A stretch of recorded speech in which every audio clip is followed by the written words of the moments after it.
entendu, tous les cours sont pour la Refoua Shleima de malades, les Nishman de Niftarim, dont Rachel Batiakot, et pour la Tzlacha, tous ceux qui en ont besoin. Avec votre permission, on va dire un petit mot sur la paracha en rapport avec Rosh Hashanah. On sait que ça arrive la semaine prochaine, Bezrat Hashem. Toujours tiré du Rav Widerman.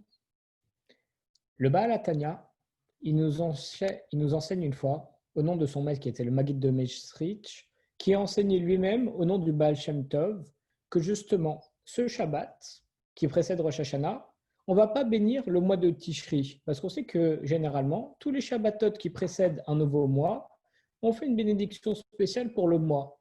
Mais cette fois, cette semaine, on ne va pas bénir le mois de Tishri. Pourquoi?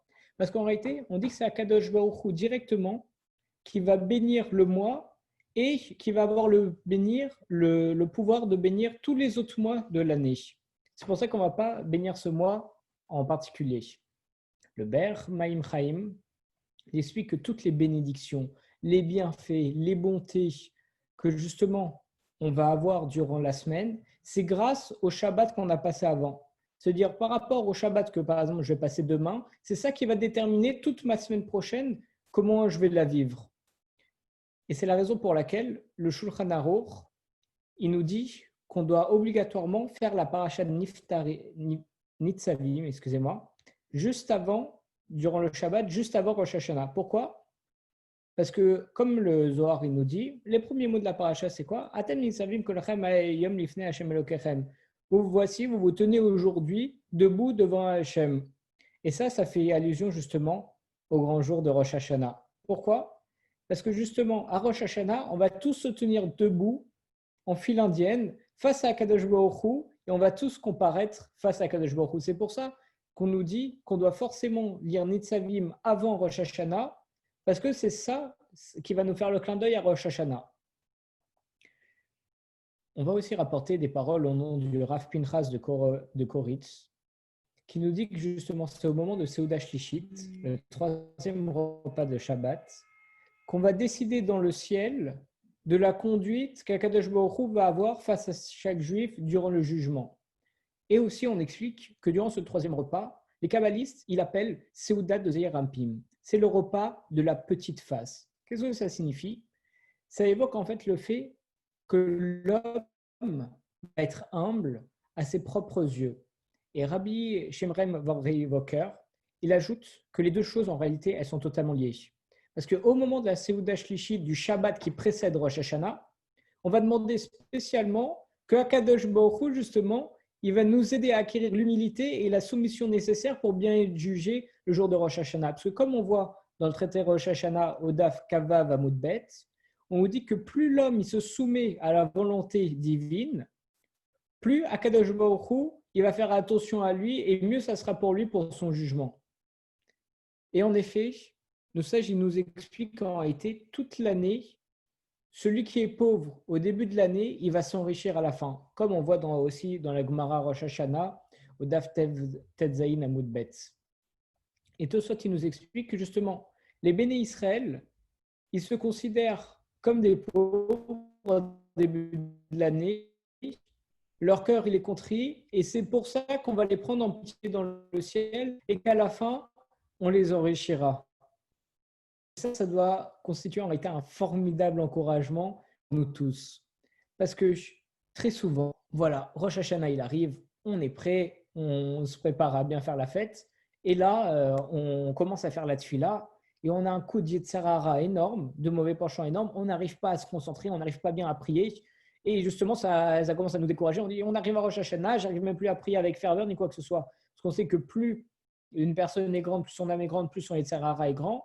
Et plus le moment est grand, plus le Yetzer Hara va être grand. C'est-à-dire que si à un moment vous sentez vraiment un gros empêchement, un gros découragement pour faire quelque chose, c'est que souvent, cette chose que vous allez faire, c'est tellement fort que le Yetzer Hara, il est encore plus fort pour essayer de vous en empêcher, tellement ça va être grand ce que vous allez faire.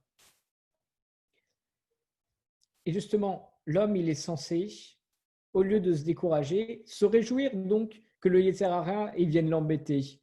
Parce que c'est comme ça qu'il va pouvoir accomplir les termes de la Gemara, qui dit celui qui est pauvre au début, il va s'enrichir à la fin.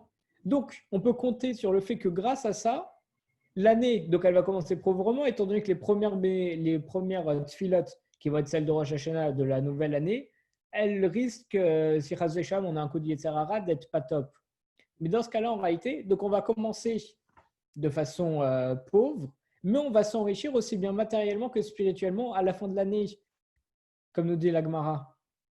Donc certes, personne ne voudrait être exposé à une telle situation, mais au moins, ça nous permet de prier sereinement. Parce que si là, on commence à avoir un coup de stress, on se dit, j'arrive pas à me concentrer, alors que c'est Rosh Hashanah, etc. Non, il ne faut pas s'inquiéter pour ça.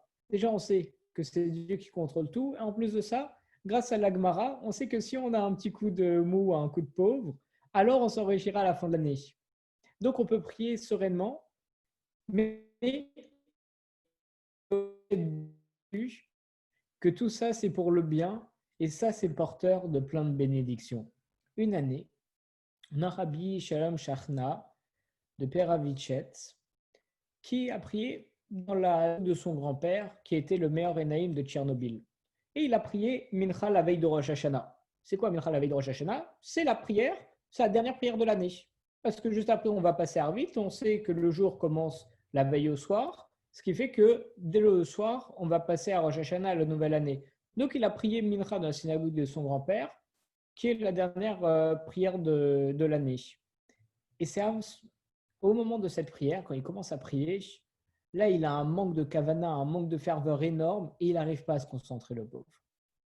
Mais malgré tout, il ne s'est pas découragé et il a essayé autant qu'il pouvait, au moins de se concentrer sur le sens littéral des mots.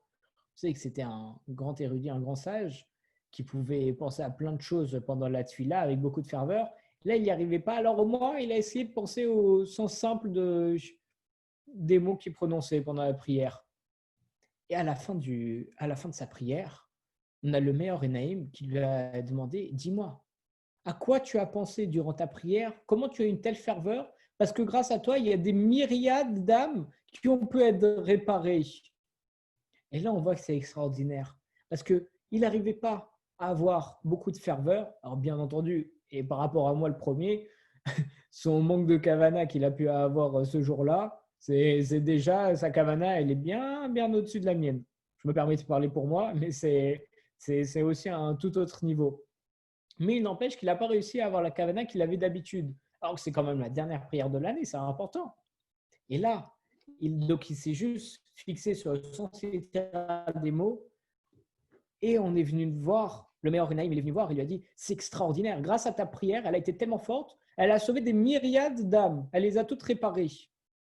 Et cette histoire, justement, ça nous enseigne qu'un travail qu'on a accompli difficilement, où on avait besoin d'investissement, où c'était dur de le faire, dur de se concentrer juste sur la partie littérale des mots, et bien ça développe de nombreuses forces et c'est encore plus puissant qu'un très gros travail, mais qu'on a fait facilement. Et ça a beaucoup plus de valeur aux yeux qu'Akadosh Baruch Hu, que tout travail effectué avec facilité. Donc en espérant que toute l'année se passe bien, qu'on arrive justement à bien prier avec ferveur pour avoir que des bénédictions et une excellente année, Bezrat Hashem.